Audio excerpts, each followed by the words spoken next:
17-ാം തീയതി തിങ്കളാഴ്ചയാണ് നിങ്ങളുടെ മോഡൽ എക്സാം സ്റ്റാർട്ട് ചെയ്യുന്നത്. രാവിലെയും ഉച്ചയ്ക്കുമായിട്ടാണ് എക്സാം. രാവിലെ 9:45 മുതൽ 11 വരെയും ഉച്ചയ്ക്ക് 2 മണി മുതൽ 3:45 വരെയുമാണ് എക്സാം. തിങ്കളാഴ്ചത്തെ ആദ്യത്തെ എക്സാം മലയാളം, അറബിക്, സംസ്കൃത് പോലെയുള്ള ഭാഷകളാണ്. ഉച്ചയ്ക്ക് ശേഷം മലയാളം സെക്കൻഡ് ആണ് എക്സാം. ഇനി 18-ാം തീയതി ചൊവ്വാഴ്ച രാവിലെ 9:45 മുതൽ 12 വരെ ഇംഗ്ലീഷാണ് രാവിലത്തെ പരീക്ഷ. ഉച്ചയ്ക്ക് ശേഷം ഹിന്ദിയാണ് 2 മണി മുതൽ 3:45 വരെ. ഇനി 19-ാം തീയതി ബുധനാഴ്ചയും 2 പരീക്ഷയുണ്ട്.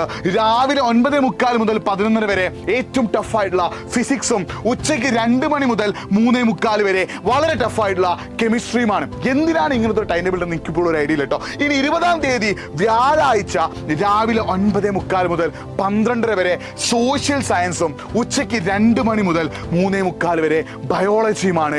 അവസാന ദിവസം വെള്ളിയാഴ്ച 21-ാം തീയതി വെള്ളിയാഴ്ച രാവിലെ 9:45 മുതൽ 12 വരെ മാത്സ്. അപ്പോൾ 5 ദിവസങ്ങളിലായിട്ട് ഗവൺമെന്റ് എന്ത് ചെയ്യാണ്, നിങ്ങളുടെ മോഡൽ എക്സാം നടത്തി തീർക്കുകയാണ്.